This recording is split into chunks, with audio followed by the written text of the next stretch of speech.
measure of decisiveness provides to my chagrin only the need to ask again. Clench my teeth as I pretend that I've got reasons to Today's defend these dead podcast is ends. brought to you by StrongHeartAcademy.com, where no heart is no victory. We are also brought to you by BJJ to go. If you want to build your game and learn jiu-jitsu, go to bjjtogo.com. Third thing we're brought to you by is Rat Bat. Got rats? Want to kill bats? Kill them with a rat bat. Fourth thing we're brought to you by is hot dog flavored water ingredients.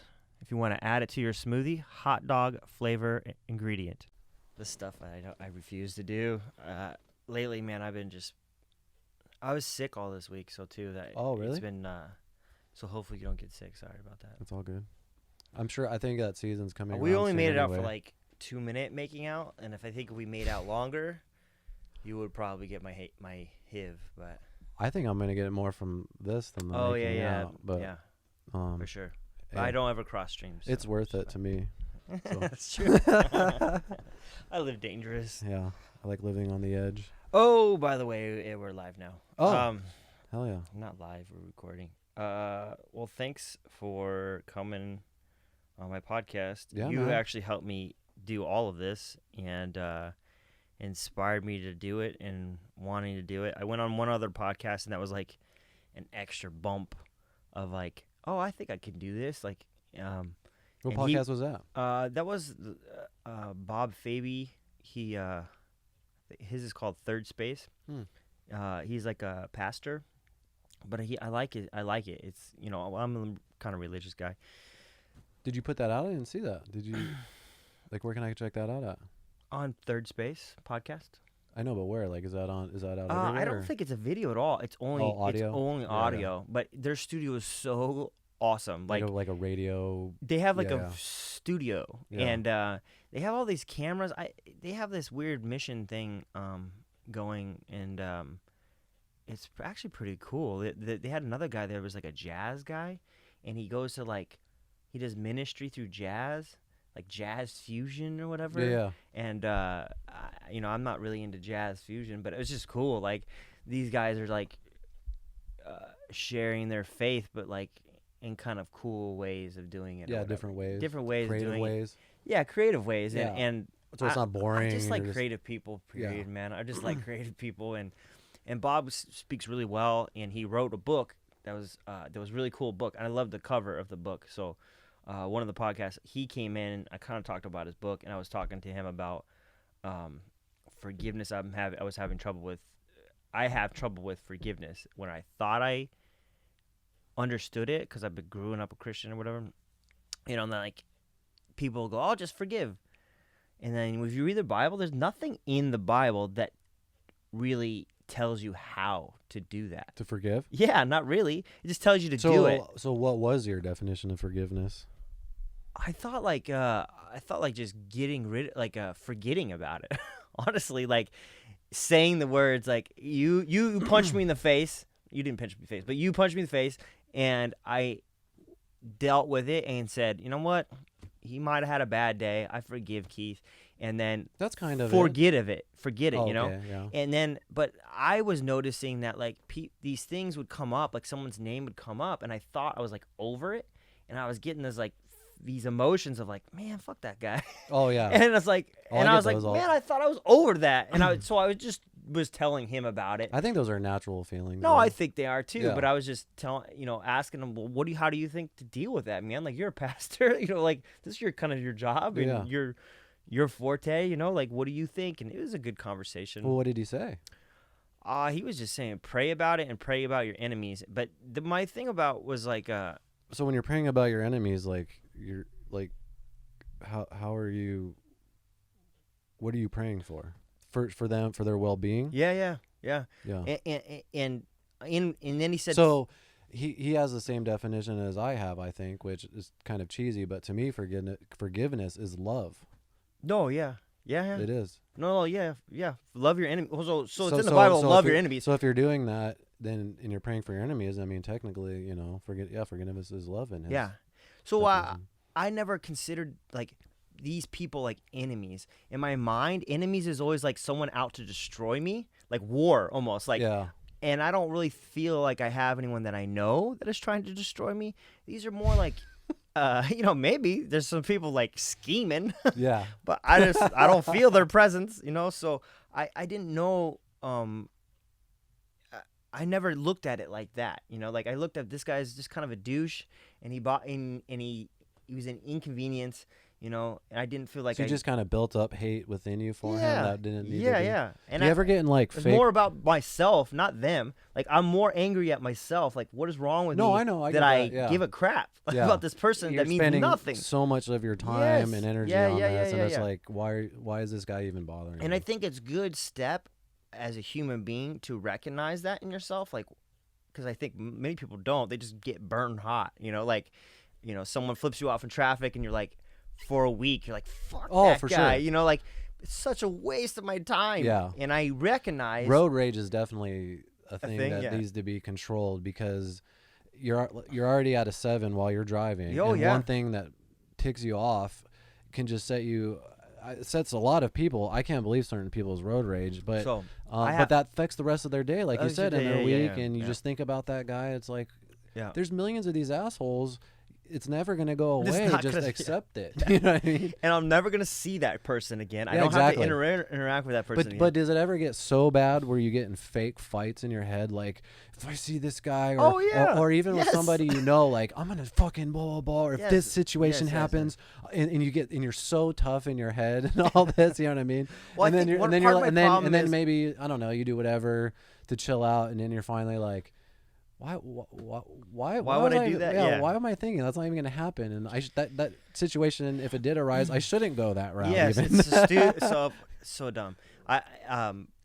So I have this thing that I've been doing for years, and it's kind of stupid, but it helps me when I get pissed off, or if I screw up in traffic. I do something like was douchey, and I didn't turn turn signal, and I just cut someone off, like they almost crashed. I'm like, my bad. You can't. I want. That's the thing too. People. You are the asshole also most of the time. For sure. But when you are the asshole, you feel like it's okay, I get a pass. But when other person's an asshole, they never get that pass. No, they're like, you're like, that motherfucker. Yeah. So this is what I do. I go like this. I turn to him, I go, and I raise the roof. I want, instead of flipping them off, or even like if someone cuts me off or something like that, I always do that. So let me get this straight. You're gonna get out of the car. I just raise no the roof. hands on the wheel, by the way. For sure. I got my knee. It's called autopilot. You driving a Tesla? Yeah, I have a Tesla. No, I wish I had a Tesla. I wish I had a Tesla. I mean, I used to be that guy. Well, not this guy, but flipping people off and all that shit while I'm driving. But now I just take it to the point where I just got to see what this asshole looks like. That's all I got to do. Like, I got to see what he looks like. Like, who is this asshole? He's below the steering wheel like this. Driving. It's all kinds of different people. Sometimes it's just some, like, young lady. Oh, yeah. You know what I mean? And she doesn't even realize she's driving like an asshole. She's usually taking selfies while driving. Yeah. And sometimes it is an asshole. Yeah. I don't know. You also have to think about, and I learned this from my stupid DUI classes I took a couple years ago. 75% of people driving on the road are under the influence of some type of, whether it's alcohol, some type of narcotic, some type of psych med, or medicine. Yeah, or some type of anything. For sure. So when you're going out on the road like that, it's not just assholes you're dealing with. It's medicated. For and sure. Who knows what kind of motherfucker you're gonna run into, and that's every time you're going onto the road.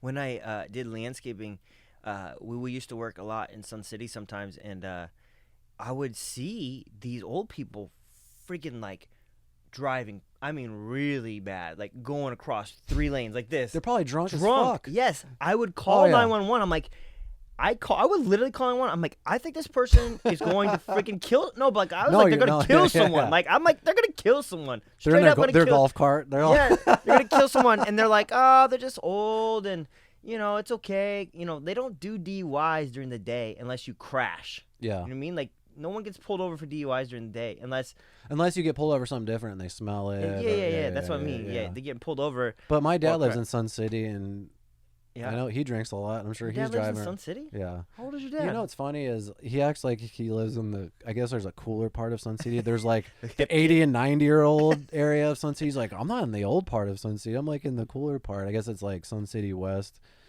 He's in his 60s, but so he feels like he's a little bit hipper. But I'm like, Dad, Sun City is fucking Sun City, you know. Does he golf? Fuck no. He drinks a lot of wine. And chills. He's enjoying life. I mean, is he I'm retired? Not banging on him. Yeah, he's retired and stuff. So. Oh, that's awesome. But what does your dad do, or did? He made pacemakers for the heart. You know what a pacemaker is? Yeah. So it was like a engineering job for a company that Oh, that's why you're so smart. No, fuck no. I'm not smart. What the fuck are you talking about? You're pretty I smart, don't know anything about pacemakers. Your dad's an engineer, though. I think so. I think he was an engineer, yeah. For a company called... Dude, engineers blow my mind. Medtronic, I think it was called. I don't know if that's... I mean, he could have been an engineer, but I know somewhere in the line, he worked on the pacemakers. You know what I mean? That went in people's hearts. So what did your mom do? My mom actually just stayed out. Was like a stay-at-home mom. Yeah. It's kind of a different time. Yeah, when we were growing up compared to... compared to now. My wife does it now. Yeah. And I think it's great. Like I think so too. I think we should go back to that and not like whoever wants to work can work, but somebody should stay home. For sure, yeah. So like I enjoy working and I'm a worker, but if my wife balled out and she was making tons of money, I would literally have no problem staying home and just cleaning house and making food. Like I don't have a problem with that. Yeah. I think things run better that way. Distribution of labor, basically. And I just think, and my kids I felt like they're smarter because of it. Because my wife stayed home and, like, worked with them, and, it's not like with a stranger who doesn't really care. Yeah, like, you don't understand, people have to do what they have to do, to get by. I totally get it. And people need to get 2 jobs sometimes. Sometimes both parents have to do 2 jobs, but then you have to step back and go, why am I doing this? Like, let's just live in a 1-bedroom apartment with the kids. And I know people in other my travels, I met people that are happy with very much less, but like you should be around your kids, man. Like in the first 5 years is when kids develop personalities. So, like, if they're just at a big daycare all day long, like, who's developing their personality? Somebody that's getting, like, $10 an hour? Like, they don't care about your kids. Shit. Like, they kind of like kids, but, like, they're not giving the best effort. As a parent, it's hard to give your best effort as the actual parent when you're tired and all this kind of stuff. But you at least will care more. Mm-hmm. And I think it's missing, honestly, in society. Like, I'm very grateful that my mom stayed out home. Yeah. I used to give her shit for it when I was a kid, just because I was a dick. But it's also harder to even screw off. Like, how are you gonna do crazy stuff at home when your parent is at home? Yeah. You know what I mean?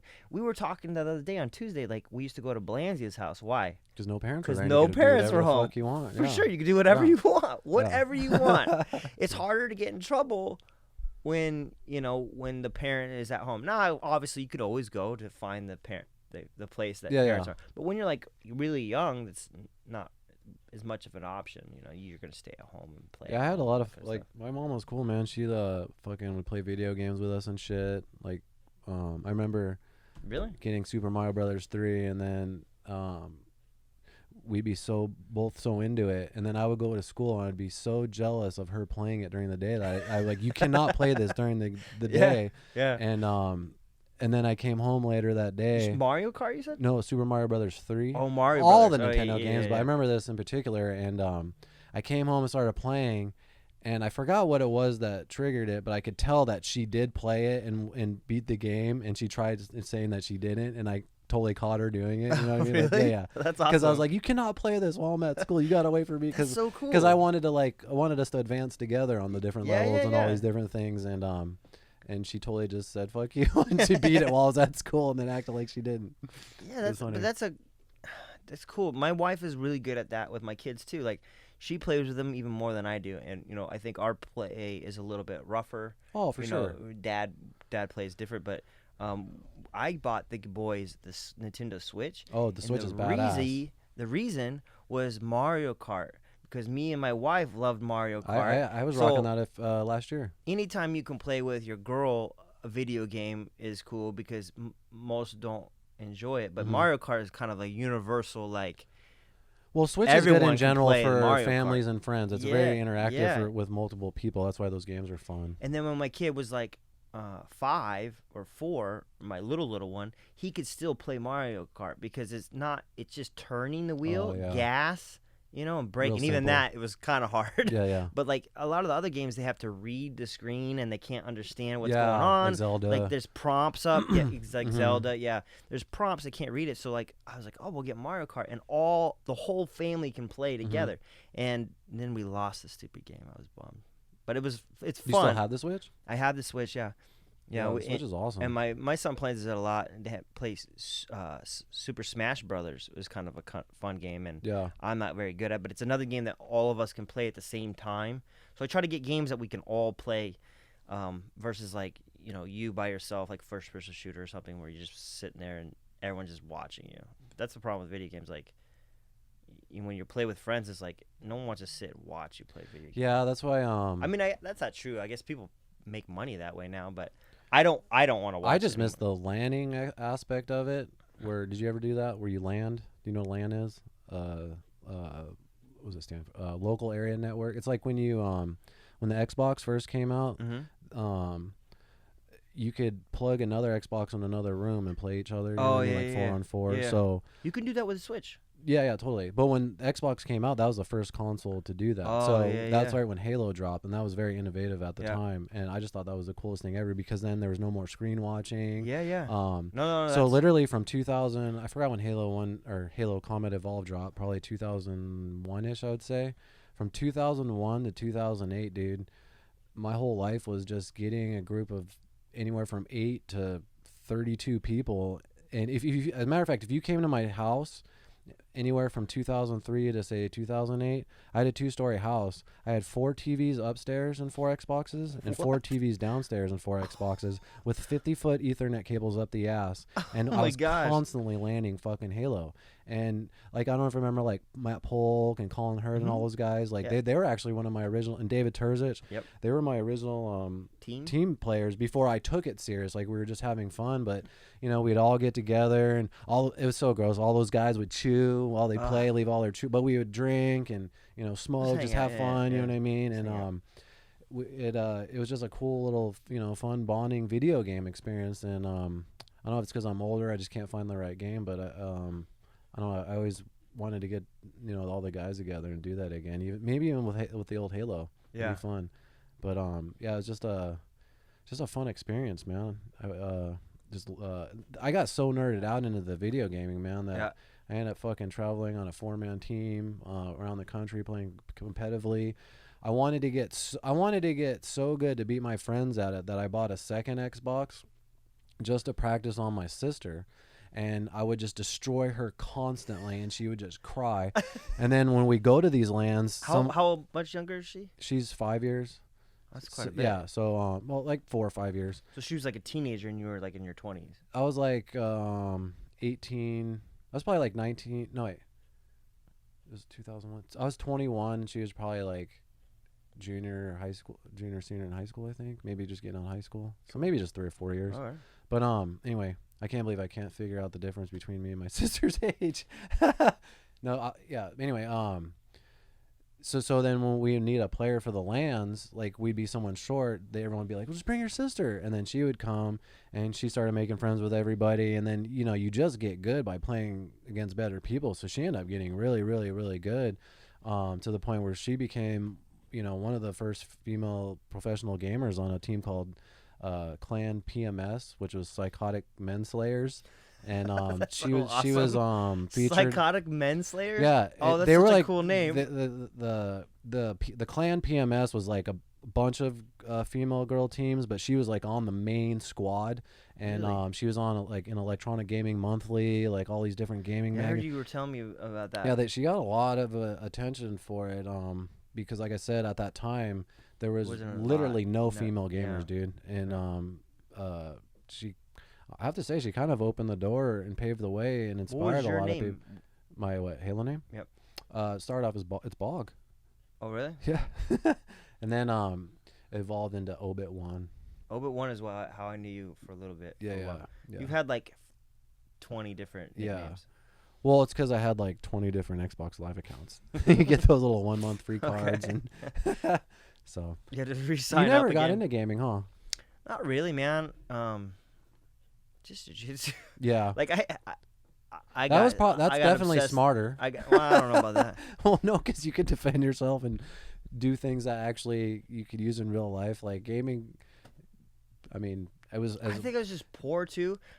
I pretty much from high school to like I don't know all my 20s, I had like $0, and I didn't get a house until I was 25 or 6. So I was like, and then that was a very tiny house, and I had like no money, barely paying the bills. I had to have roommates to help me pay for everything, and so I just like was just working so much that I didn't have the free time to play games. And then I knew when I did play games, I would stay up too late, and that would just be crushed the next day. And doing landscape and getting up so early, like I just couldn't. It's too much. I couldn't do that. And it's not that I don't like video games, but I've been trying to get play video games, and I just can't. Anytime I play video games, I am recently. I can't get into it, and then a lot of the games I like are not really appropriate for my kids, and like they're too gory, you know. Yeah. They're still too young to like be cool with it, and or they just want my time, you know, like, and then I feel like I'm just being a shitty dad, you know, like I'm playing video games and like they're like, hey dad, let's come play, and I'm like, no, I'm playing. I know dads like that. No, I know, but I'm trying not to be, no, I know that's be good. that, that's you know, good, like I'm trying to be a good dad. I'm trying to be a good dad, you know. It's not easy. I'm sure my wife would be like, nah, you still suck, but I try, you know, and when I'm tired from training, like I really train really hard, and then I'm physically tired, you know, it would be way easier just to play video games because it doesn't take any physical energy out of me to do that, and it's like kind of relaxing. Yeah, I like it. I would like to do it. I'm trying to find that video. I actually tried to get back into video games the last couple months and kind of gave up, actually. I was just trying to find some type of video game that maybe for an hour, 2 hours a week, I could just completely just, get immersed in the world and shut out the outside world. Yeah. Because my mind, dude, I cannot sit down. Even when I'm watching a movie, I'm like, I got to go do this. I got to do that. But sometimes there's certain video games that can really suck me into the world. I can't even watch movies anymore because of the world I'm in, because I just analyze how they shoot it, what kind of cameras they're using in this.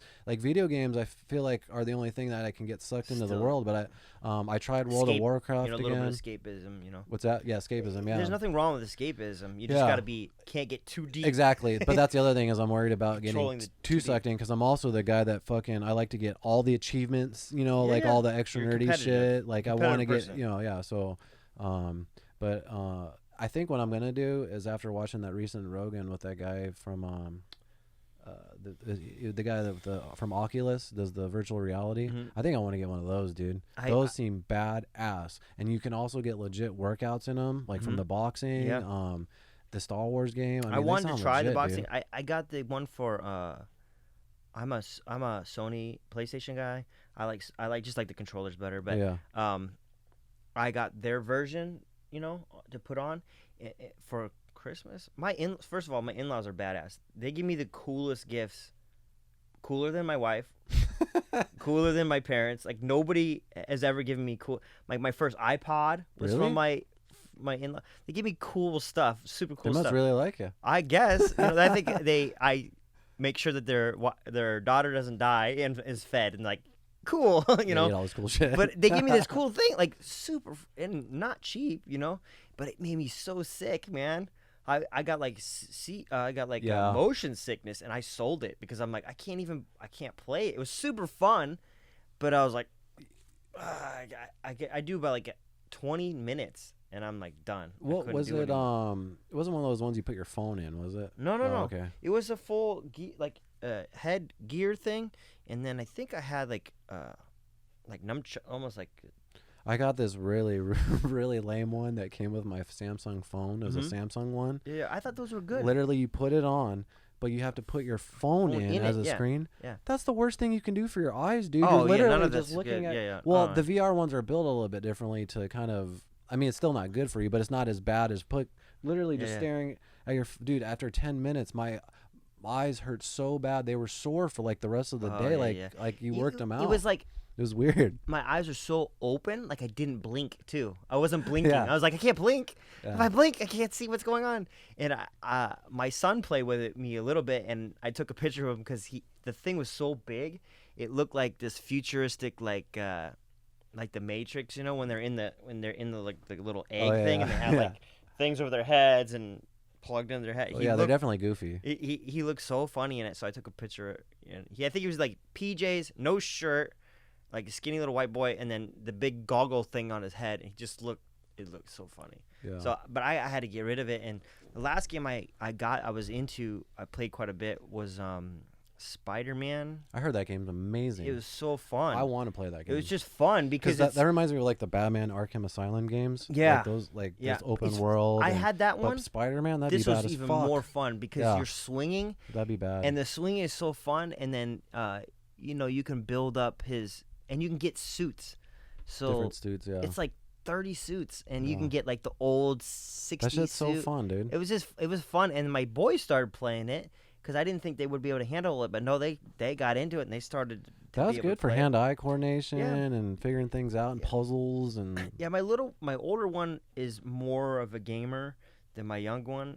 So I trying to like limit him to get. When I was really young, I played Nintendo a lot. You know, like I get obsessed. You know, like I had to beat Mario Brothers. You know, and I beat Metroid and Mega Man and all the classics. All the classics. Zelda. Yeah, I never beat it. What? I know. I've pretty lame. I think it was because I was too much reading. I'm like, I can't read. It's too much reading. It's too much reading. And then my son got into the Wild, and he liked it too. He didn't end up finishing that one. You know why the original Zelda's so badass after you beat it? Because there's a fucking entire other quest that is even harder. Like all the levels are in different spots. There's a whole other Zelda. Like it's like a second Zelda after you beat the main Zelda. That's insane. It's like an extra game. It's a completely extra game. That's the guys harder. And then when you get the blue ring and the red ring, everything's in different spots. Like all the armor and the different things that you get and the stores, and it's badass. There's actually a classic Nintendo Power magazine where when you fold out the poster, it has the map of the second quest of the original Zelda. I wish I still had that. I wish I had that framed. That'd be badass. You know, another game that I got into was Fallout. I heard that game's good. Pretty obsessed with Fallout 3, and then they got kind of weird, and then they tried to do like an online Fallout, and they had so many problems with it. I think they just cut it. Like they don't even have it anymore. Yeah. And it was bummed me out a little bit. But that game I played, but that one was like pretty intense. So like I couldn't play that one with the kids around because like you're killing like scary beasts, and I'm like chopping them up or lighting them on fire. These games get pretty brutal. You know, it's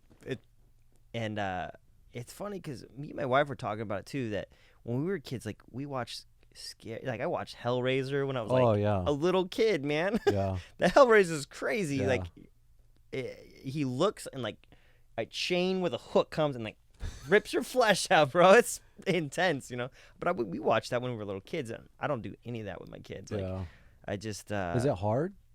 What to filter that stuff from your kids? I feel like it would be harder because of the internet. Like, do you let them go on the computer? I do. So how old are they? I have a 9 and a 6-year-old. Okay, so let me ask you this: when do you plan on giving them 8. Their own cell phone? I hear 10, 11-year-olds having their own personal phones. That's crazy. I think maybe 10, 11, I might do it. And if I do it, I think I won't give them a smartphone. That's smart. I'll give them like a flip phone and probably one with GPS. I can track them. They're gonna get made fun of like a motherfucker. Just kidding. That'll make him have a better personality. Yeah. Sorry, man. I wish I want to go to a flip phone. Shit, like Ari Shaffir does, man. Yeah. Also, the guy Shay I told you about that I did yesterday, a podcast with. He had a flip phone forever of course. Too. But that guy just doesn't spend money on stuff, you know. But travel or whatever. But yeah, I mean, I think that's tough, you know. The internet is good and bad, but just like any technology, man. Like, do you let them freely go onto YouTube and shit? you know what? They don't like YouTube very much. Really? And I know all kids were obsessed with. No, that. I know, but kids like watching other kids playing toys on YouTube. For sure, like, for sure. What? You know, but they watch a lot of Amazon Prime, Netflix, and then my son now plays Roblox. Have you ever heard of Roblox? Mm-mm. It's like terrible gaming that people make these games and they put them online for free. It's like 8-bit, like square. It almost looks like Minecraft, but it's not like Minecraft. And some of that's even terrible. And I'm like, oh, I think we can't watch this. And then my son watches this guy named Paradox, and he's a gamer, and he basically watches him play Roblox. It's weird. That is weird. It is very weird. And but they can watch that on Amazon Prime, so they're not watching on YouTube yet. So I don't know. I mean, and my son has his own computer now. I built for him for his birthday. You just have to put restrictions on it, or how's that? I haven't done anything yet. So he's been looking up fucking titties. And Probably. I hope not, man. I hope not. Or watching your podcast. Even that, like, you know, when I was a kid, I saw that stuff really young before I understood what I'm looking at. But we didn't have the internet. Like, I had to get it because, like, my but neighbor sold me Playboys. You know what I mean? Still somehow I got it. You know what I mean? Like, it's weird. Or like going into your friend's parents' porn collection. You couldn't just go into the device in your own bedroom and look up fucking titties. So one time, me and my friend, when we were young, you really had to sought out titties. Oh, for sure. You know what I'm saying? For sure. It wasn't as accessible. Kind of, because what I'm trying to say is I couldn't walk over there and pull them up. No, but rated R movies, like any movie in the 80s, just had random boobies every time.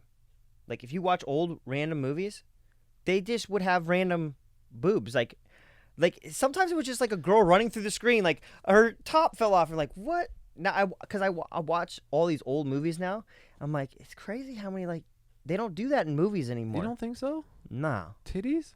No. Modern movies? Shit. Not really. Dude. When was the last movie that you watched that had, like, boobs in it?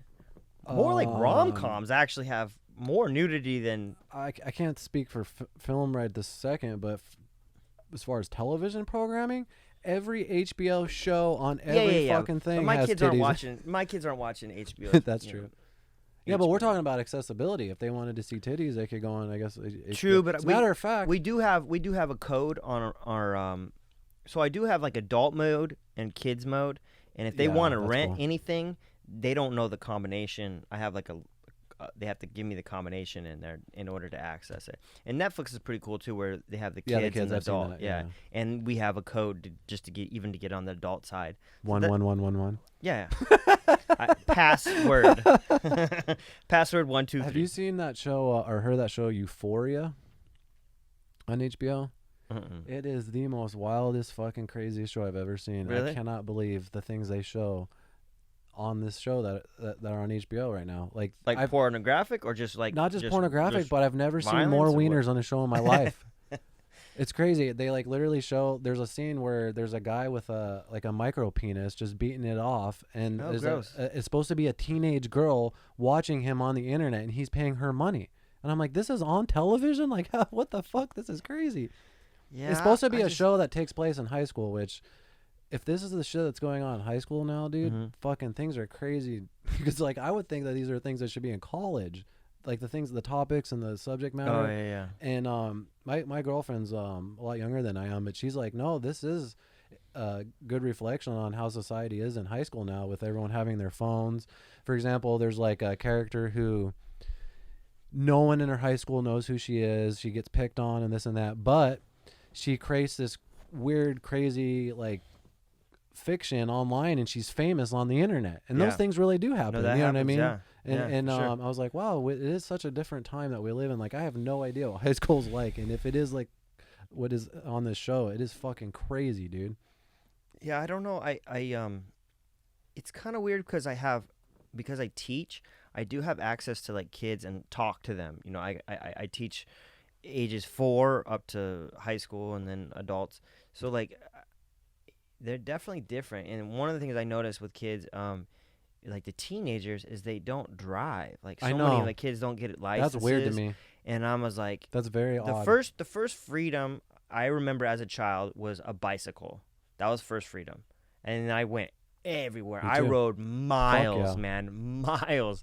And then a car, you know, when I was 15. You couldn't wait. I was like, right? I could not wait to my drive mom, when I was like, 16. oh, do you want to go to the store? You know, like, because I knew, like, she would let me drive because she had errands to do. So I was like, hey, let's go to the grocery store. And, like, I didn't want to go to the grocery store, but I was able to get in the car, drive the car. And then when I turned 16, like, I think I got a car within 1 week, a $700 car, piece of crap, El Camino. I used to park at David Greenfield's house, and then I'd give people rides, you know, because they wouldn't let me. I was too young. Only juniors and seniors. You could park there. Yeah, but I was like older than everybody else in high school, so I had a car, and but it was just, and then I would start going to Belanzia's house. I would drive there instead of ride my bicycle, and all these kids is like they don't drive anywhere. I'm like, that's very odd. I guess because the connectivity is so much more. Like you can connect to your friends, and you can even like Facebook or you can FaceTime your friends or whatever, you know, mode. You can literally talk to them face, but like it's not the same social engagement. No, it's not the same. I have a friend's little brother. He's 21, and he has the brain of a 12-year-old. The things that he's into, the way he talks, I mean, I don't care that he's never been laid, but he doesn't seem like he's even into girls, you know what I mean? Yeah. Like, he doesn't feel like, I mean, he probably is, but he doesn't show any type of sexuality. I mean, even if it's gay, like, I don't care. Yeah. But they don't have the drive. He doesn't have his license yet. And I was just hearing a story about how he still has his grandma take him to college, and he goes to ASU. You know what I mean? His grandma drives him there. Like, and then on top of that, I'm hearing these stories. Every time he leaves the house to even go, he gets so fucking nervous that he has to shit. You know what I mean? Like, I just think there's this weird anxiety with these young kids. And I think the reason why, I'll tell you exactly why. Because of all this FaceTime shit, and there's none of this connectivity, they're not building these personal relationships or having cliques. You know what I mean? Like, I have friends from high school that I've known for like 20 years.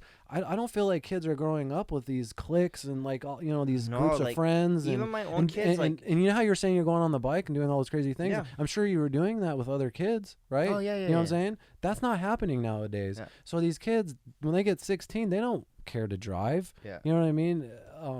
Plus their mommy and daddies are wiping their ass.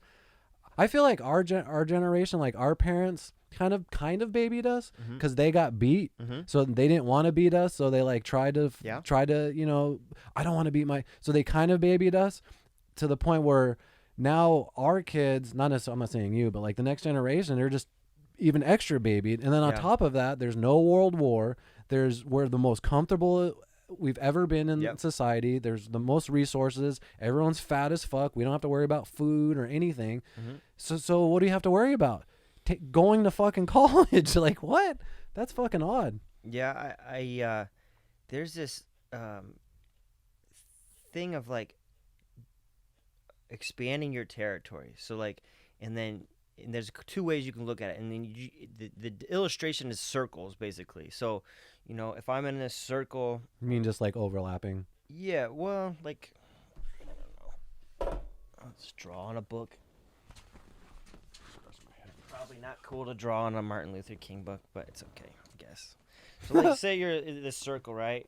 And then you're like in the middle of the circle. That's you.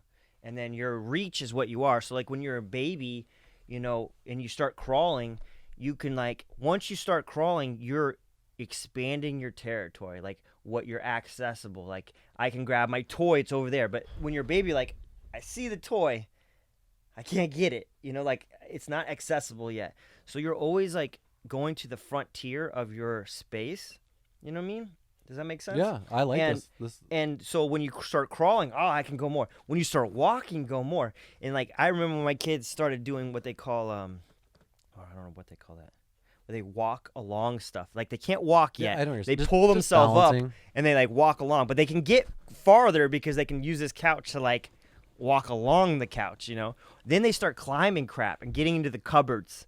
And like my kids sometimes in the morning they'll like sneak snacks. You know, they get up earlier and they'll like get candy or food or whatever they want to eat. So you're expanding more. And but when you do that, there's always dangers on the fringe because you don't know what's there yet. So the same thing, like when I rode my bicycle, like we would do crazy stuff, go in the desert, and like there'd be crazy hobos in the desert, and like you could get lost, you can get hit by a car.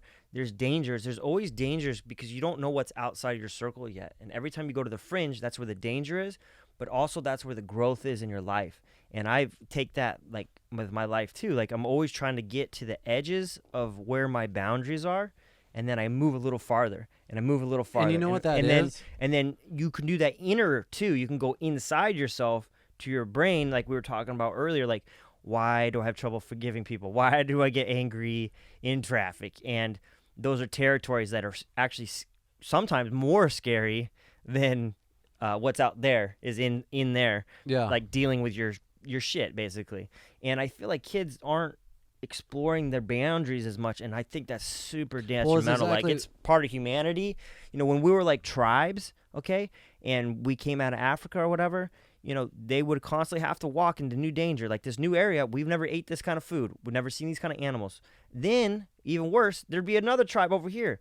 We don't speak the same language, like we can fight these people or we can trade. If we trade, I might get something cool that you guys have that, and you might get something cool we have, and we both explore and get better, or we might have to freaking kill each other, like this is part of humanity. All that is, though, is figuring out anxiety. Territory. Well, no, anxiety. Yeah, it's scary. Like so, I said, what you're talking about is scary. But that's anxiety. And I feel like they don't face it. They're afraid of going out. They just stay within this, like their room, literally the room. Like I'm not leaving this room. But what I'm trying to say is exactly what you're talking about. What you just described is figuring out and dealing with anxiety. And I think there's this weird thing going on right now is when we were growing up, when I was a teenager, no one ever talked about anxiety or brought up anxiety ever. I was 24 years old, and I thought I had a heart attack. Yeah. And I went to my parents' house. I'll never forget this. Went to the hospital and found out it was a panic attack. And I was like, holy shit. And I found out anxiety and researched it. Nowadays, and it's a good thing, anxiety is talked about a lot. It's a big thing. Even rappers talk about anxiety now, you know what I mean? And but I also think there's kind of a problem with it because we talk about anxiety so much, but I feel like no one's learns how to channel it and use it and realize it's actually a good thing. Like when you think of anxiety, everyone's like, I don't want anxiety. I need to avoid anxiety. I should take pills for anxiety. I should just stay in my room to avoid anxiety. No, you need to face anxiety and learn how to channel it and use it. You know what I mean? And what you're talking about, you're doing that when you're going out to those edges. You figured out how to deal with an anxiety. If you have anxiety, you don't go to those edges. You stay where you're at. And I don't know what it is. I think that the discussion on anxiety is wrong right now. Well, anxiety is all fear is the fear of death, and having death, and what's crazy is most of those things cannot kill you, but it's still like this weird. That's the fear. That's where the inner fear comes from. Like our lizard brains still is like, you need to eat, make babies, and survive, and that's it. And like this is still kind of in our brains, and I think people don't want to deal with the stress and stuff. And so even with my own kids, like my son kind of has anxiety, and I'm trying to like try not to be too of a hard ass, but also not to be too gentle too. Like, oh, it's okay to be afraid of everything. No, man, it's not okay. Like, and I was afraid of all kinds of stuff when I was a kid, and I eventually knew that like there's things that I wanted, and I knew I was still afraid. Well, what is the risk reward for me? Like there's a risk for sure of getting hurt, but the reward is this. And I think like you said, when you're so comfortable and everyone's so comfortable and everyone's so fed, the reward, they're not seeing what a reward. They don't. There's no territory. That's for a whole other subject. We're in such a great time of society. So coddled that they don't have goals to do the risk. So even go to college is for sure. You're gonna take on debt. You're gonna have to meet people that you've never met before. You're gonna come outside of your circles of friends. Even you're gonna have maybe even professors that you can't even understand what they're saying because they're like a foreign professor and they barely speak English, but they're teaching you something. or you might not be able to handle the courses. Like, they might be so hard that you like might fail. That's for sure anxiety. There's a ton of anxiety there. But what is the reward? Well, maybe if you get a business degree or whatever that it is, the degree is the reward. And if you're not willing to do the work and you're not willing to face the anxiety and the stress of it, then I don't think anxiety is a bad thing. Like, I think it's the best thing that you could have in your entire life. If you control it. If you know how to use it. But I know people that they're afraid of driving. Like, when they're driving and they're adults, and these aren't even like millennials. These are like adults that are my age. There's some underlining issue with that, though, I think. You know what I mean? There's some backstory to that, you know? Like, what the fuck? Yeah, I mean, I don't know. I mean, I was going through some shit last year. Like, we didn't have a house for a long time. And I had my whole family living with my in-laws and my parents, and we went back and forth, and then we got kicked out of my parents' house, and it was like super stressful. That's different than being afraid to get into your car. That's a circumstance. I've been telling people lately, like, I keep having all these wins in my life, all these good things happening, making more money. I have a house now. I have, my kids got a new school. Like, my school is growing. Everything is going good. And I have this weird, like, fear that something is going to go wrong. I get that. But it doesn't stop me. It doesn't ever, it will not stop me from doing anything. But it's kind of like a weird, and I think it's because of the past year. It was so hard. And even you're so used to just being shit on. Yeah, I'm used to. I'm waiting for the like next shit pile. like something to fall from the sky, and hit me in the side of the head. Dude. And I was telling, actually, one of the podcasts earlier with Bob, I kind of talked to him off the air or whatever you want to call it, about it, and I was like, man, I just have this crazy thing, like, and he was like, do you feel like you're undeserving? I'm like, I don't know if I'm undeserving, but I think I work hard for these things. I'm not. So many crazy things happened that I am waiting for the bad thing to happen again, but it's never stopped me from doing anything, and it's never, I think, like, for jiu-jitsu, I teach Brazilian jiu-jitsu, and I try to tell the parents, like, competing is it for everyone? No, but everyone should do it once, because it is nerve-wracking. The first time I learned that was when I did wrestling. Wow, this is way scarier than playing basketball. When I play basketball, you're on a team. It's a team, yeah, and I can go, oh man, Keith's not passing the ball, that's why we lost, or he didn't make his free throws, and that's why we lost. You can spread the blame around. When you compete by yourself, it's just you, man. The reason why you lost is because you lost. And when you win, it also feels good too. And then when you add, like, the aggressiveness of it, especially even in wrestling, there's no submissions, but they're trying to manhandle you. That guy's not trying to kill you, you're trying to kill them, and then that gives another level of, like, anxiety to it. Yeah. And I feel like, and then you're performing in front of people. And then that's a huge thing for people. They don't want to give speeches. They don't want to talk in front of people. Your failure of failing in front of your peers is scary. So I always tell them, like, this is good for kids, like, to learn this now. Like, learn to deal with the stress of it. You're going to get a stomach ache. You're going to have anxiety. You're going to have trouble sleeping the night before. I couldn't imagine you that. prepared. Hopefully you prepared to compete. So that all the work you put into might end in a loss, and that's a ton of stress. And then learning how to deal with that and know, again, what is the risk? What is the reward? Are you willing to risk to get the reward? And a lot of people are like, hell no. What, to get in the ring, you mean? Yeah, there's a reward. That's the most insane thing you can possibly do in the entire world, is to go into a ring with another guy who just wants to completely kill you. Oh, like, MMA is even worse, for sure. The 2 times I did MMA, well, that's what I'm saying. Like, I was like, I remember before, I was like, why did I do this? What was that? Why did I think this is a good? And luckily, it turned out like good. You're just training to kill a guy, but there's another guy training to kill you. For like, sure. What? For sure. And you're just on this other human being's mind until that date. Yeah, like, that would just be so nerve-wracking. I did a boxing tournament, and I feel like that was just as nervous as the MMA, even though MMA, like, I don't know, they can kick you in the head. The gloves are smaller and all this kind of stuff. But when I boxed, I was like, I wasn't training long and strictly boxing. I had good coaches and I worked my ass off, but I was like, these people are boxers.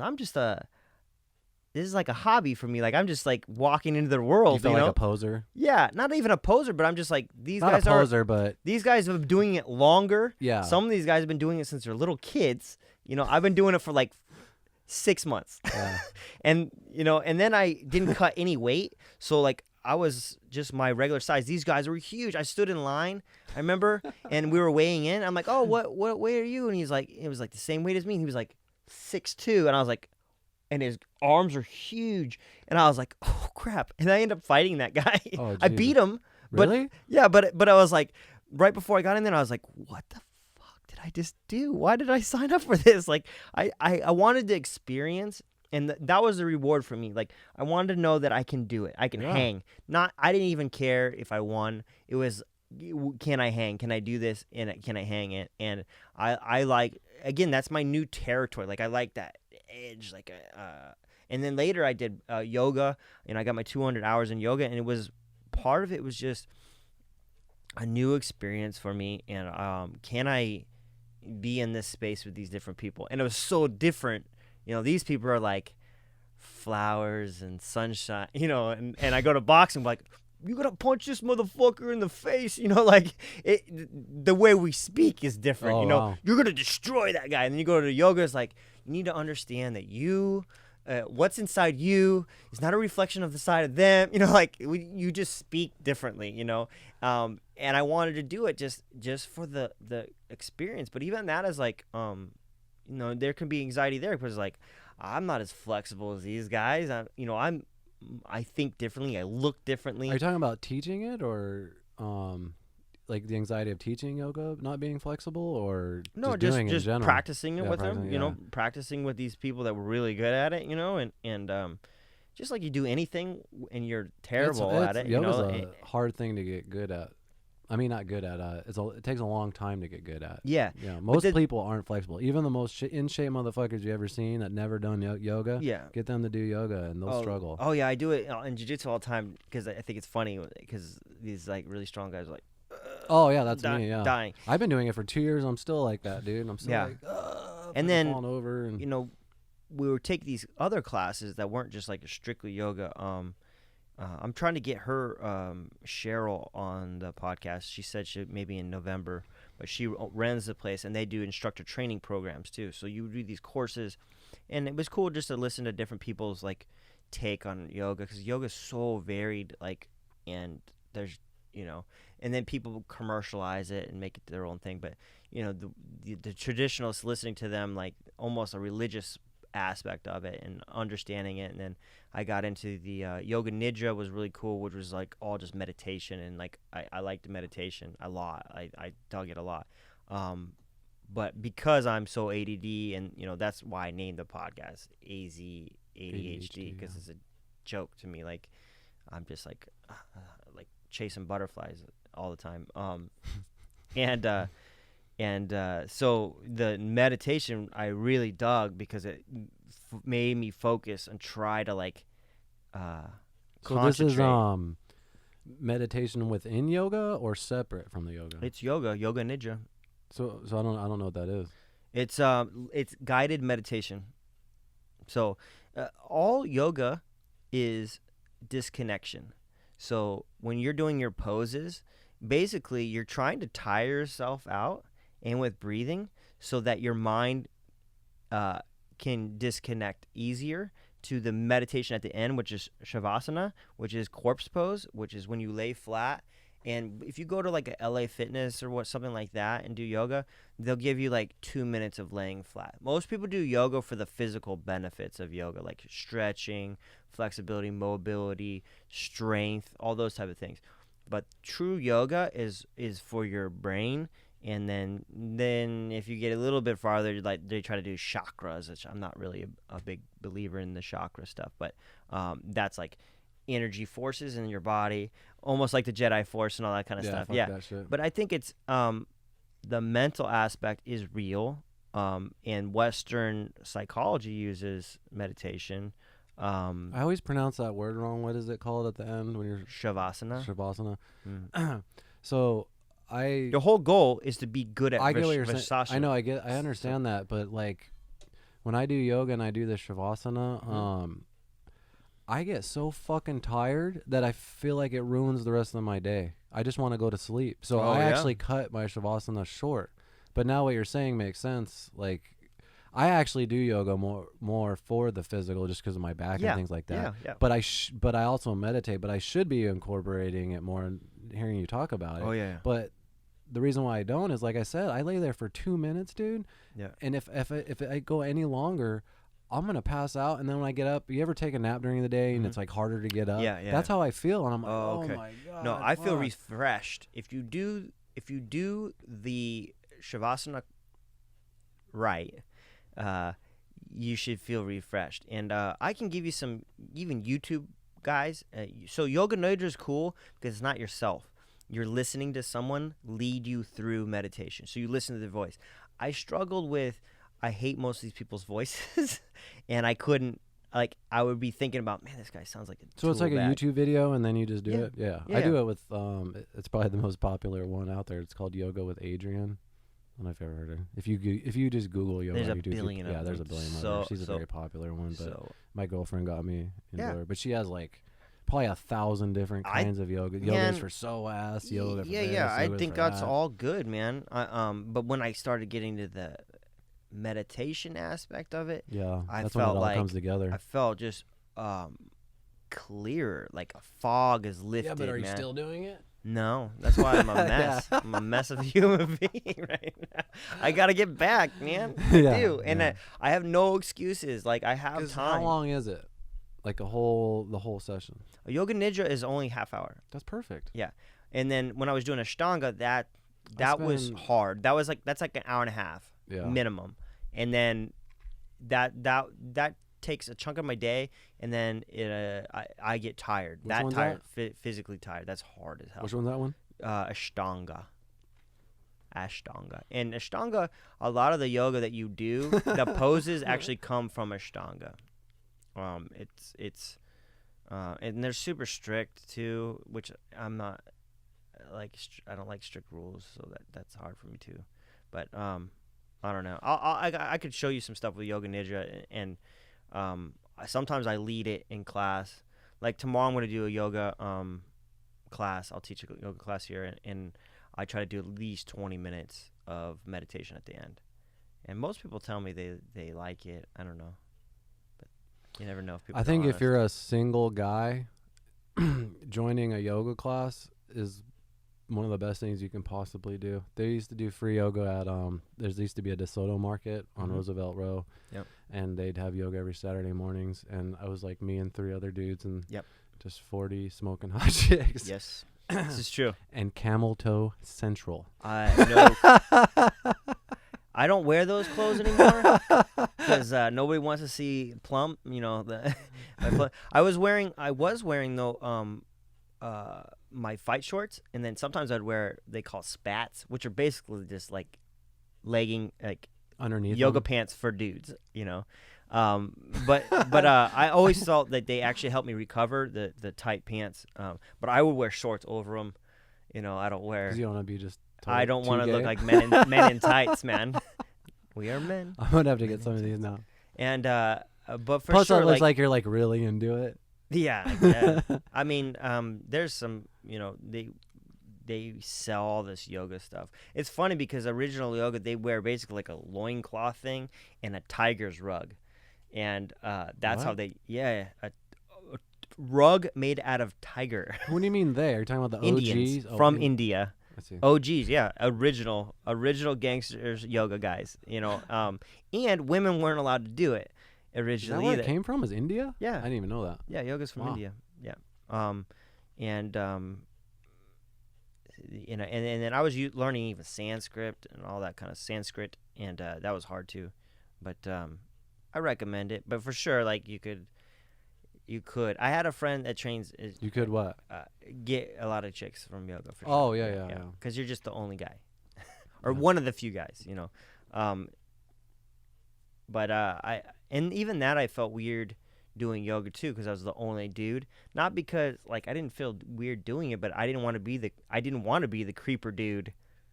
You know, that's with all the chicks. Well, you know, I'm not here for that. I was smart. I went with a chick, like not a girlfriend, but a friend. A friend, that was a chick. That's better. You know what I mean? Yeah. Yeah. But I didn't want to be. But I know what you're saying. Seen as like the other two dudes were those dudes. Oh yeah, for sure. I look like, you know what? Actually, everyone probably thought I was gay.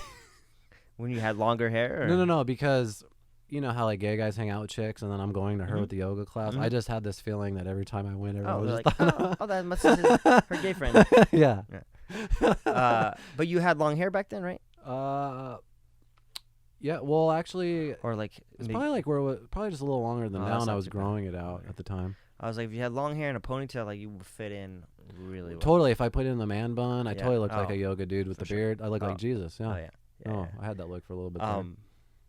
It's funny, but all the guys that I met, one time I heard they were all super cool guys. Like, I always thought they were gonna be like weird, like weirdos, but most of them are pretty freaking cool. Most of them are hippies and shit. Yeah, I kind of like hippies. One time, I had my yoga mat right here, and then the lady with the yoga mat, like right, like caddy corner, she fucking queefed. I swear to God, bro.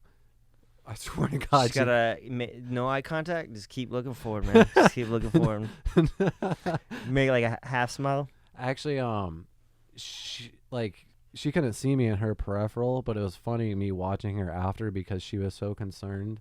Like I could watch her trying to see if anybody else saw. Notice, yeah. But like I totally, like me and everyone behind her totally noticed. But you could see the people next to her noticed, but like wouldn't look because they know they were in her peripheral. Yeah. It was funny, dude. It happens. One of the funniest things when we were doing like lead meditation was someone would always fall asleep, and then they'd be like, "Oh yeah, you told me that." Like, and I would like wake up, me like out of the meditation, like, "What the fuck, man? Shut the fuck up." That's me, dude. I don't want you snoring. I'm trying to do this right. You're throwing me off. Do you do it after every class, yoga, or? What do you mean? After all your jiu-jitsu? Oh, jiu-jitsu? Or is it a separate class? I just do a separate one on Saturday. That's just a strictly yoga thing. And it's just partly for myself, too. Like, just to get my practice continue. But you're supposed to practice every day. Not 1 hour, 7 days. I do a 20-minute at least a 20-minute. That's awesome. I have to. No, this is because when I get out of bed, I'm just my back's so fucked. This is good. You know, I felt so much younger when I was doing it, and I just felt better, man. My mobility's better. You know, you just get older, everything just kind of pulls in on itself. Well, I never have been able to touch my toes my whole life, and as a matter of fact, the reason why I started yoga is my goal is to touch my toes. And I still can't, but the reason why it's an actual legitimate, it's the degenerative disc disease. It's just bone on bone when I go forward, so I just don't have that mobility. Yes. As a matter of fact, the first year and a half of yoga, I went for my back. I was doing all improper stretches. For example, you know what I mean? Like the bending forward. Those are things that you should not. So I probably did a year and a half of yoga making my DDD worse. I might be able to show you some stuff with that too to make it better. That is one of the things, like when you practice at home, nobody's there making corrections to doing it right, and you can totally do something wrong. So some people can't mirror very well, so they can't, you know, when you're learning yoga, a lot of it is mirroring the person doing it in front of you. Yeah. Really good instructors don't have to do the moves at all. They just are explaining. Their explanation is so good that they're, you know, I took classes on that. I know, too, but as a beginner or whatever, you want to be able to see the moves. Oh, I that's think probably so. just for advanced. Yeah. That they would do that. Not really. No. I mean, a lot of them can explain it because when good that they don't even need to do the move. They might have to do the move, and then they also have people, you know, in the class that are also doing it. You know. Yeah, I realize that too because I usually just watch a video and mirror, but then sometimes I'll just do my own routine, you know, and of stretches that I think I need for that day, and then I'll do that say for a few days, but then I'll watch a video again and I'll be like, she'll remind me to do things that when I'm doing it on my own I should have been doing. Does that make sense? Like keeping my shoulders down or whatever. So I realize that I should always be having the video on and the mirroring, because when I do it on my own I get lazy with it, I guess. Or or I'll stop thinking about other little things like, oh, keep your heel out or whatever. You know? So. When we were doing Ashtanga, I was doing it in the morning at a place out in Dave's Ashtanga, and I really liked it. And the lady that owns it, super nice lady, and I loved her classes. And it's called Mysore. So Mysore, I really dug, I think, because of the looseness of it, and the class faces each other like this. You know, like most classes, everyone faces forward. That's smart. But they face each other, and there was no mirrors in there. So, and it's a set routine in Ashtanga, so everyone just memorizes the routine. Now, she gave us like a cheat sheet, and then you can kind of look at the poses, but some people were stricter and like, you shouldn't look at your cheat sheet. I'm like, why? I'm trying to learn this. Like, coming from a background of teaching people martial arts for so long, I was like, I don't understand the way you guys are teaching things. You know, Cheryl, I loved her classes. There were a couple guys that were like super strict, and they're like, no, like, don't look. I'm like, well, how the fuck do I learn this? You know? And then, so when you have Mysore, the more advanced people in class are supposed to walk around and come over and like help you out. So it's kind of cool. Like, different people will come in and show you and work with you, and then you're supposed to ask, hey, do you mind if I give you an adjustment? And you know, so that you don't get weirded out when they touch you and like, oh, don't touch me. Yeah. But it's helped me so much. You know, like coming here and learning to turn your elbows in, and then rolling your shoulders back, and then pushing you into the positions, but without hurting you is the other thing. So I'd like the Mysore type of Ashtanga. I've never taken an actual Ashtanga strictly class, but I think part of it is because people freak me out because like, it's strict, you can't do this, and I'm like, I don't know. Too many rules, man. Like, come on. Like, I'm trying to learn this, not like you're making it harder, I think, than it should be, you know, and less accessible to people. It should be more accessible. The more deeper you get into it, the stricter you can get. But like in the beginning, it should be like fun. I just thought of something. What's that? Oh crap! You know the other thing. You know the other thing I haven't been doing. I got to get the slate. I think if I just had a slate, I'll just put it there and go, oh yeah, I got to. Yeah, that's what I'm saying. If you have it, it'll be more fun. I just got to get it, man. This is a saving. It's your fault. You should have brought your slate. I know I should have. I'm gonna blame you. I actually love bringing that, using that.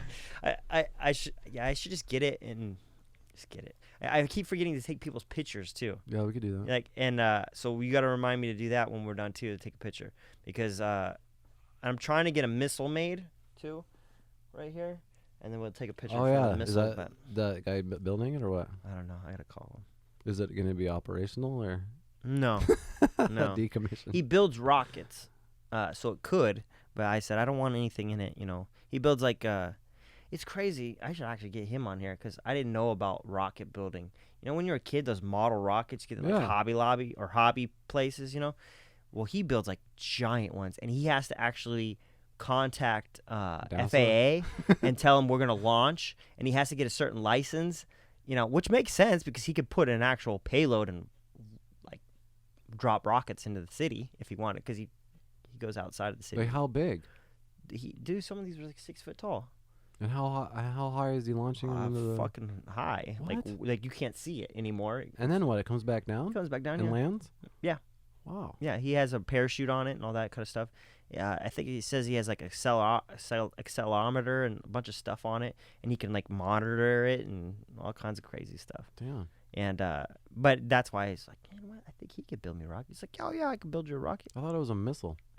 Yeah, it's the same thing. Oh. I mean, yeah, same thing. So, do you have a picture of the missile or what it's gonna look like? Oh, no, I don't know. I gotta paint it myself probably. I'll just make it cool.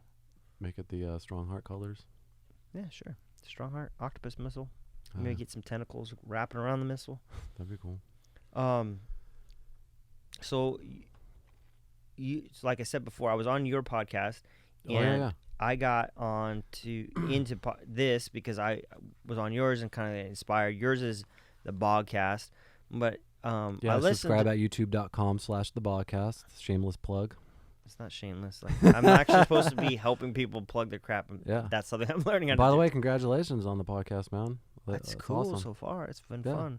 It's just fun talking to people. It's only gonna evolve and get better. It gives me an excuse to just have conversations with people. That's why I look at it. What was I gonna say? The last couple I listened to were really good, man. Like yours is getting better and better and better. But like even the layout's better than when I was there. I think I was 15. You're gonna come back soon and check it out. Yeah, we'll have you on October probably. I'll just hang out, But the chairs are cool now. I got like the lounge chairs. I like the layout. It's good. And then you had a couple guys that were some of the actors were like really good speakers. Yeah. And it was just, they spoke well. Did you see the one with the guy named Derek Davenport? Yeah. Okay, yeah. So you know what's funny about the guy that you said raps that doesn't seem like a rapper? That motherfucker raps too. Yeah, yeah. And he's really good. So he looks like my friend Shay. Only Really? Shay has like a beard. And he just had a beard in that film that he did. It's like, he has like blonde hair, not red hair or whatever. Yeah, that guy's really like well spoken. Yeah. Talks well on a podcast, but he said he wished we would have brought that up because he would have freestyled even on there. So when he come back, but that's cool. he totally raps, and it reminded me because he doesn't look like he doesn't talk like a rapper, and I love that. I think that's really cool. Yeah. And then I listened to I can't remember the other guy's name. It was like a Mexican guy that lives in Fountain Hills. Oh, Adam Berardi. And his was really good too. He's like a good dude. And he was just explaining like. I thought it was cool. He was just explaining like SAG and all that kind of stuff. And, I don't know anything about that world. Like, and you've been acting for a couple years now. So I like listening to it because it's just stuff I don't know anything about. And that's my favorite episode because I endorse smoking crack. That was fun. He got a little nervous about it. It's like, well, I'm not gonna do it. And you're like, no, like once, like at least once. It's the best thing ever. It was so funny because he's like really into the scene, and he tagged like all these crazy casting agents and all these people. He was throwing a lot of names. No, I'm talking about all those names like he tagged on a post. And I'm really? Like, oh sweet, the episode I endorsed smoking crack on. They're not gonna ever hire me. I'm just kidding. It's just once. No, I don't give a shit. That's a whole nother conversation. Nobody's honest about drugs. Of course, drugs are fun and awesome. That's why people do them. Yeah. It's the consequences. Just like everything has an effect. Just like aspirin. You take too much fucking aspirin, your stomach bleeds. I wasn't saying go smoke crack. I was just saying when you smoke it, it is pretty fun. Well, yeah, but again, that's why you do it. Like, nobody takes crack. And I have no intention of smoking crack or ever doing it no again. one would take crack if it induced vomiting and nothing else happened. Like, I just feel nauseous. Like, no one would smoke crack. Yeah. Clearly, it's fun and awesome. Yeah, this is that's why it's a huge problem. Yes, for sure. It's great. Yeah, but nobody and cheap. And that's why but nobody ever says that. So I got what you were saying. But you're right. He was a great guest and talked about some important things that a lot of actors could learn from. Yeah, I thought it was super interesting, and his stories are interesting. And this week we have Jody Arias' defense attorney coming on. Yeah, you were telling me about that. That's gonna be awesome. Then we have another guy coming on who, he's literally has cancer right now and has almost a little bit of time with us and just kind of give his perspective and see where he's at. How he sees the world right now, and cancer's a big. And actually, the guy Jody Arias' lawyer is also is a cancer survivor. Yeah, and cancer is a big theme that we like to talk about on the podcast because my mom died. Yep. Chris, our really good friend Soggy Christian, passed away a couple of years ago. So Sunday's gonna be a pretty deep podcast day. It's tough, man. Like my brother-in-law, my wife's brother, passed away of cancer, and I didn't know her very long, and he was already in the middle of the process, And how old was he? He was like 30. Fuck.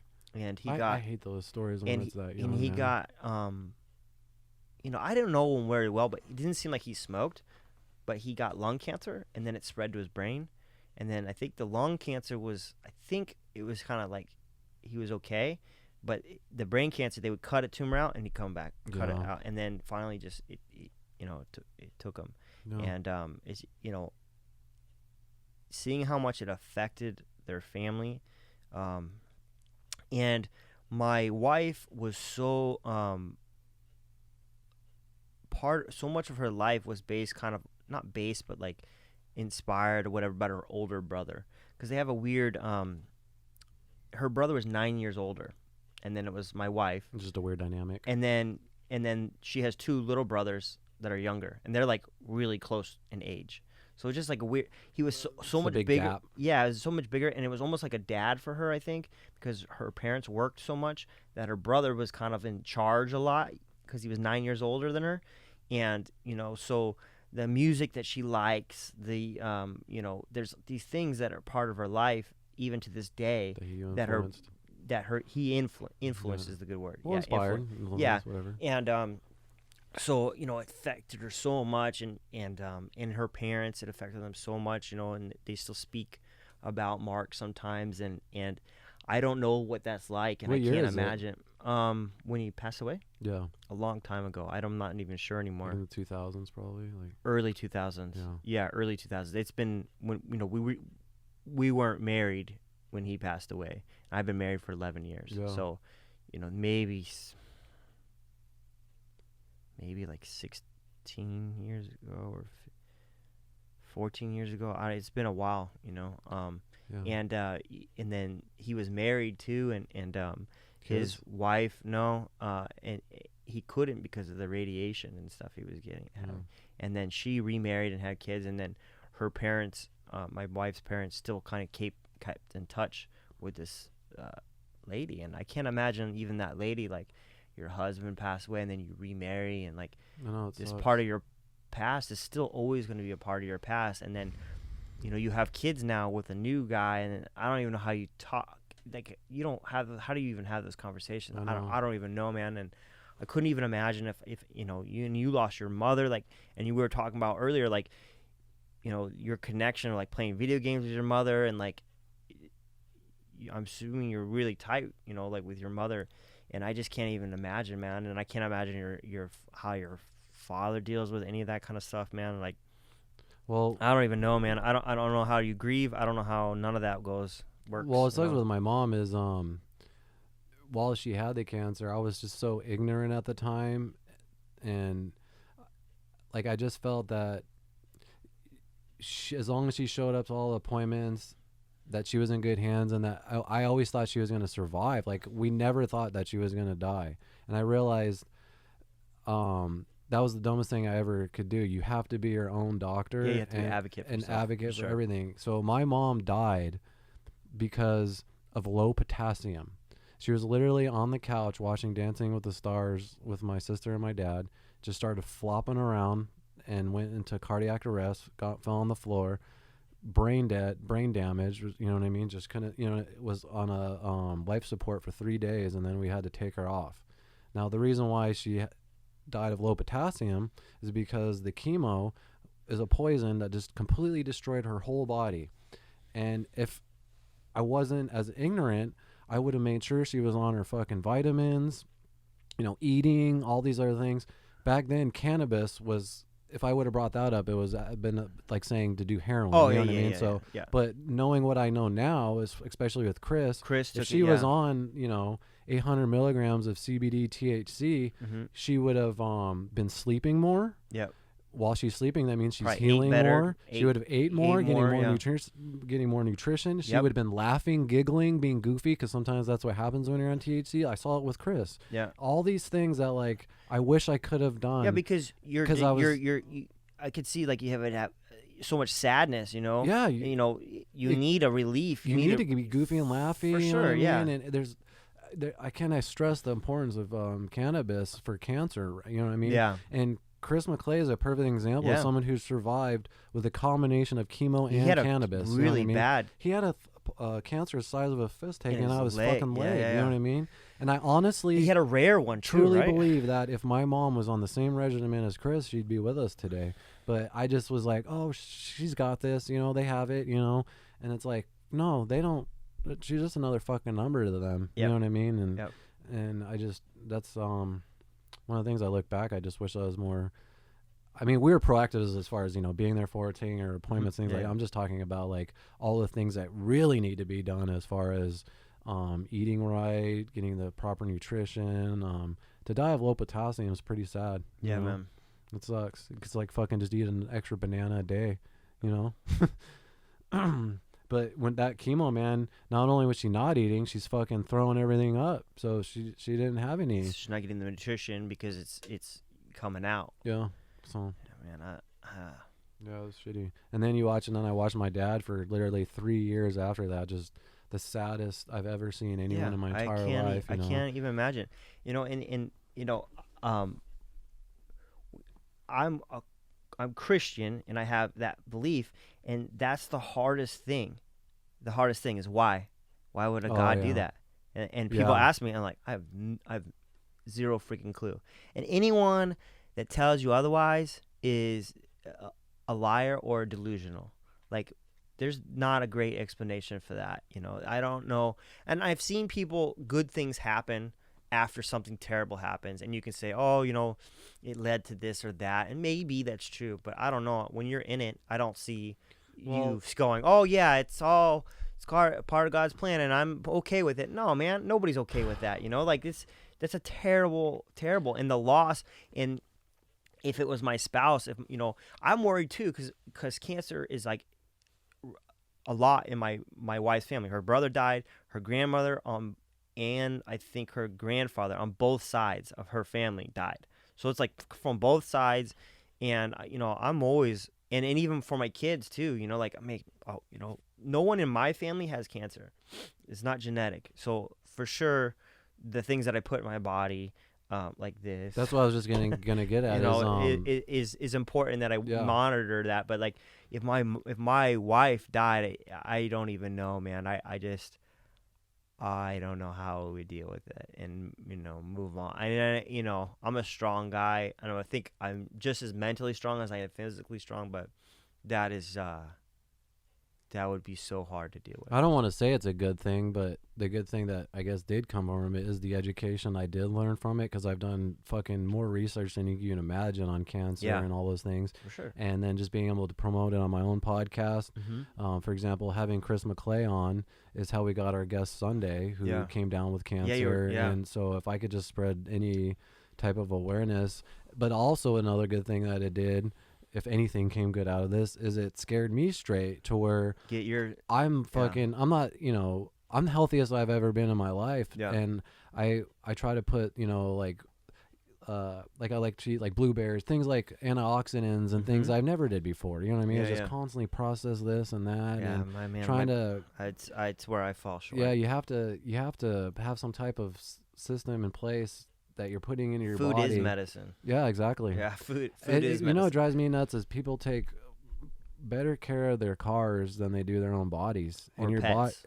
Or pets too, yeah. Yeah, that's very true, yeah. I see people all the time, like, how I'm taking, they're taking their dogs to the vet, and then I'm like, you look like you look terrible. Die. Like, you look like you're going to get diabetes, man. Like I'm glad you love your pet, but like love yourself. If you lose your feet because of diabetes, you're not gonna be able to drive your dog. Like maybe take care of yourself so you can take care of your pet or kids right. too. But like, it took me a long time.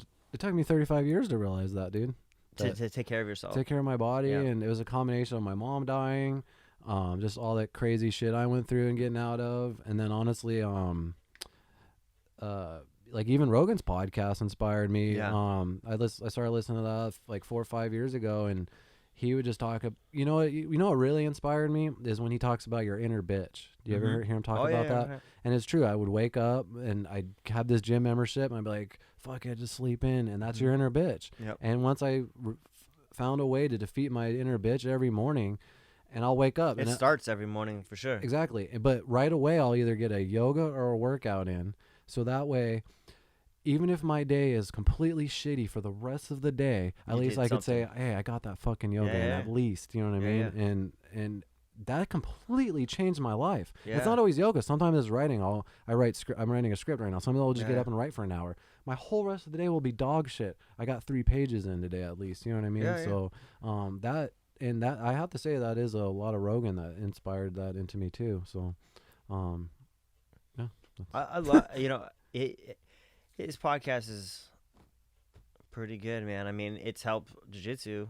For sure. Like, without Rogan, jiu-jitsu wouldn't be where it is. I think it's just... MMA helped, is the first one that helped jiu-jitsu.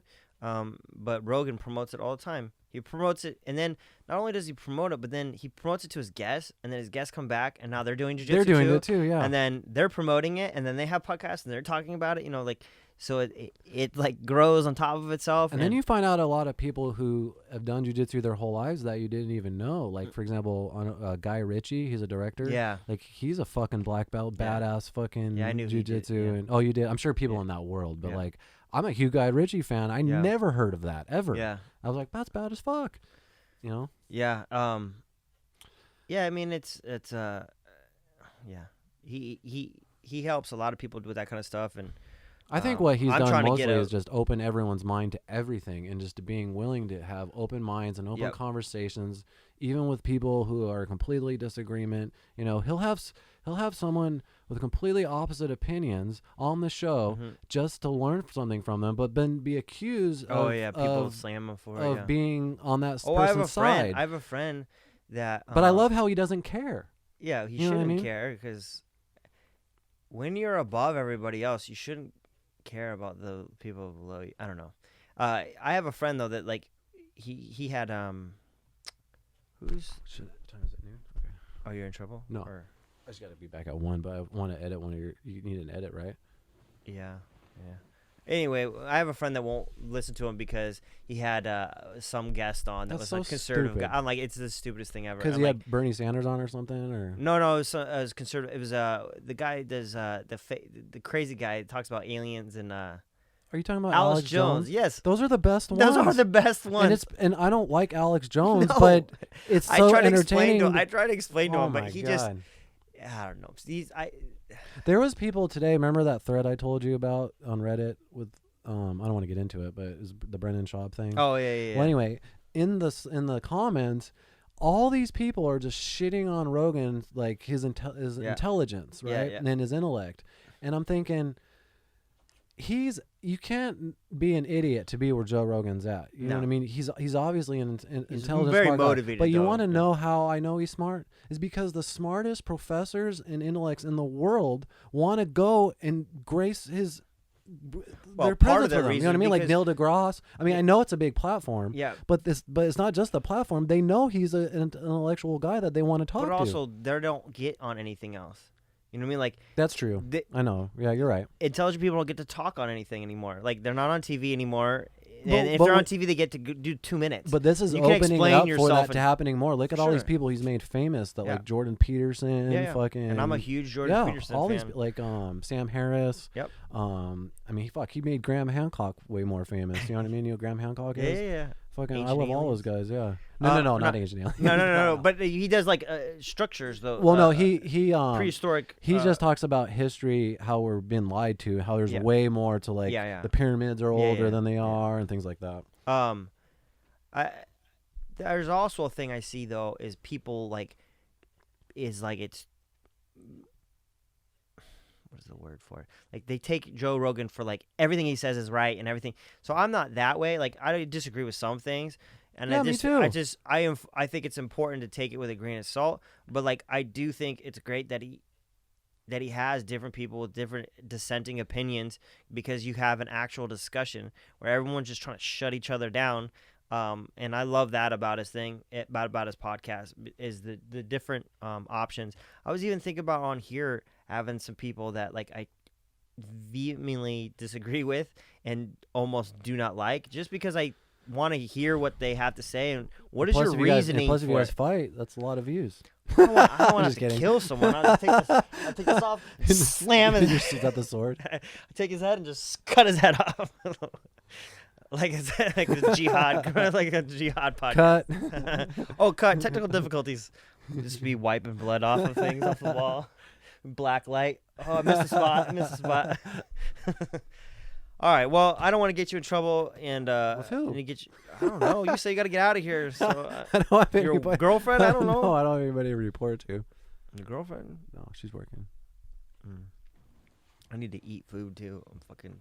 No, I just have a appointment. I got 2. Prostate check. Yeah.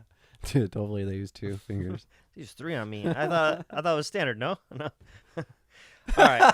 Who's your doctor? Can I get his number? Dr. Pokey McPoke. All right, I guess that's good. Yeah, let's Thanks do for an coming on, insight. man. We'll do one more. I want to do with Brian, and then we'll bring you back with both of you. So I want to do separate and then together. You should also do one with just Brian. No, that's what I mean. Yeah. Yeah. Just Brian, and then another one with both. Yeah. I'm trying to get Brian. He hasn't committed to anything yet, so I guess I just gotta message. Just plan for like 2020. I'm just kidding. All right. Peace. Bye. Thank you. Problems, individual, no single way to solve them. And one bad stop could make your whole trip rotten. But I have confidence that we could overcome that and probably become even better having done that. The hard hits culminate in combat.